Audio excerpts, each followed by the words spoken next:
नमस्कार दोस्तों। यदि कोई व्यक्ति पुलिस के आगे सरेंडर कर दे तब भी पुलिस उसे गोली मार सकती है क्या?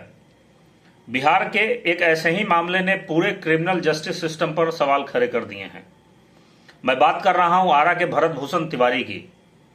कल बिहार पुलिस के द्वारा भरत भूषण तिवारी जी को 5 गोलियां मारी गईं और पीएमसीएच पटना में इलाज के दौरान उनकी मौत हो गई।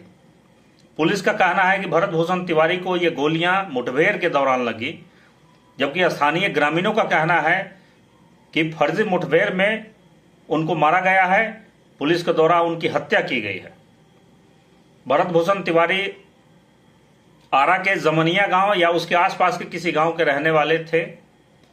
पिछले साल बाढ़ में आरा का जमनिया गांव पूरी तरीके से बाढ़ में बह गया था और भरत भूषण तिवारी उन बाढ़ प्रभावित लोगों के हक की बात कर रहे थे, उनकी आवाज बुलंद कर रहे थे, सिस्टम से न्याय की मांग कर रहे थे, प्रशासन से पुनर्वास की मांग कर रहे थे। और एक व्यक्ति जब उसे कहीं से न्याय नहीं मिलता है, सिस्टम के आगे हाथ जोड़ जोड़ कर थक जाता है, तो एक दिन गुस्से में आकर वो पुलिस के आगे हाथ नहीं जोड़ता है बल्कि पिस्तौल तान देता है। मैं इस बात की घोर निंदा करता हूं। पुलिस के आगे किसी भी व्यक्ति को पिस्तौल तानने का न तो कानूनी अधिकार है और न ही ये नैतिक रूप से सही है, न ही सामाजिक रूप से सही है। समाज भी इसे नहीं मानता है सही कि सिस्टम के आगे आप हथियार लहराएं, पिस्तौल तान दे। पुलिस भी ये स्टेट है, पुलिस के आगे पिस्तौल तानना कहीं से भी सही नहीं है। लेकिन इसकी भी जांच होनी चाहिए कि आखिर एक व्यक्ति 28 साल का युवक इतना मजबूर क्यों हुआ कि उसे पुलिस के आगे पिस्तौल ताननी पड़ी। क्योंकि भरत भूषण तिवारी का कोई आपराधिक इतिहास नहीं है, उनके ऊपर एक भी एफआईआर किसी भी बिहार के या भारत के किसी भी पुलिस स्टेशन में दर्ज नहीं था अब तक। आखिर वह व्यक्ति क्यों पुलिस के आगे हाथ जोड़ते जोड़ते एक दिन पिस्तौल तानने पर मजबूर हुआ? सम्राट चौधरी जी, आपको बहुत पॉपुलर सीएम बनने का चस्का लगा हुआ है ना? नहीं बन पाएंगे पॉपुलर सीएम। सबसे पहले तो आप ये जान लीजिए कि आप जनता के द्वारा चुने गए सीएम नहीं हैं। जनता ने आपके फेवर में मैंडेट नहीं दिया है, मैंडेट नीतीश कुमार को मिला था। आप तो बस झटके में सीएम बन गए। तो किसी तरीके से अपनी कुर्सी बचा लीजिए। आप योगी मॉडल को बिहार में लागू करना चाह रहे हैं तो योगी मॉडल अलग है, नकल भी करिए तो थोड़ा ढंग से करिए। योगी मॉडल को पूरे भारत में समर्थन मिलता है। आपको मालूम होना चाहिए कि उत्तर प्रदेश में उन अपराधियों का एनकाउंटर हो रहा है जो दुर्दांत किस्म के अपराधी है, जिन्होंने जघन्य अपराध किया है। हत्या और बलात्कार के दर्जनों मामले उनके खिलाफ दर्ज हैं। पुलिस बल पे वह फायरिंग करते हैं, पुलिसकर्मियों की हत्याएं कर रहे हैं, पुलिस की पकड़ में नहीं आ रहे हैं। वैसे लोगों का इनकाउंटर हो रहा है उत्तर प्रदेश में। इनमें से कोई भी बात भरत भूषण तिवारी के ऊपर लागू नहीं होती है।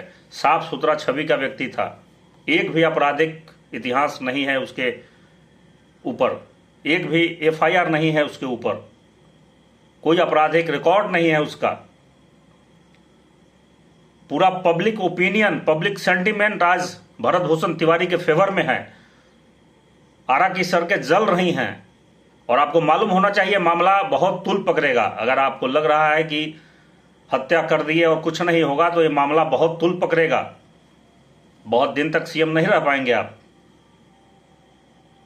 इसकी निष्पक्ष जांच होनी चाहिए और जो जो पुलिसकर्मी इसमें दोषी हैं, इसमें शामिल हैं, उन पर ऐसी कठोर कार्रवाई हो कि आगे से कोई पुलिसकर्मी किसी निर्दोष व्यक्ति के ऊपर फायर करने से पहले 100 बार सोचे।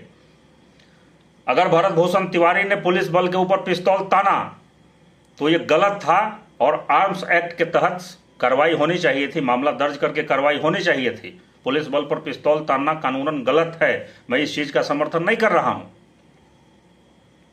और अगर वो व्यक्ति अपराधी था तो अब तक उस पर बहुत सारे एफआईआर दर्ज रहते, और अपराध अगर उसने अब किया है तो जैसा अपराध किया है, जो अपराध किया है, संबंधित धाराओं में एफआईआर दर्ज करके कार्रवाई की जानी चाहिए थी।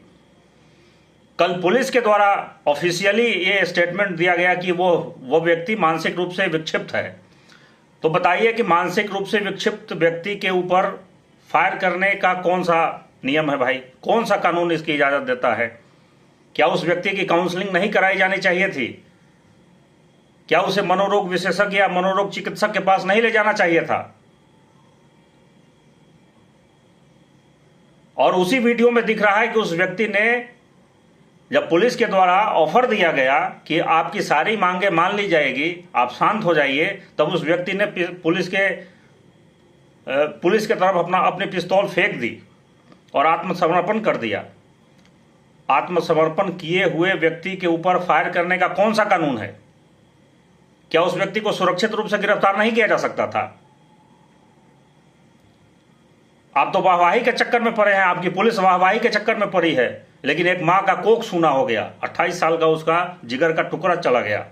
इतना हैंडसम, इतना गोरा चिट्टा लड़का, जिसका कोई आपराधिक इतिहास नहीं था, केवल वो सिस्टम से लड़ रहा था, लोगों के हक के लिए, लोगों के हक की आवाज उठा रहा था। सिस्टम को ये नागवार गुजरा कि कोई आम आदमी सिस्टम से टकराने की हिम्मत कैसे कर सकता है। तो ध्यान रखिएगा, ये लोकतंत्र है और लोकतंत्र में जनता को अधिकार है कि सरकार से सवाल करे, और अगर सरकार गूंगी बहरी हो जाए तो जनता को ये अधिकार है कि वो सड़कों पर उतरे और अपनी आवाज उठाए। राम मनोहर लोहिया ने कभी कहा था कि जब सड़कें सुनी हो जाती हैं तो संसद आवारा हो जाती है, यानी समय समय पर सड़कों से आवाजें उठती रहनी चाहिए। तो ये बिल्कुल गलत हुआ है, इसकी न्यायिक जांच होनी चाहिए, संबंधित पुलिस कर्मियों पर कार्रवाई हो, और ऐसी कार्रवाई हो कि आगे से कोई पुलिसकर्मी ऐसा करने से पहले 100 बार नहीं 1000 बार सोचे। और बाकी ये मामला तो तूल पकड़ेगा ही। आप लोग इसके बारे में क्या सोचते हैं? क्या पुलिस की कार्रवाई सही है? क्या उस व्यक्ति ने जो किया वो सही है?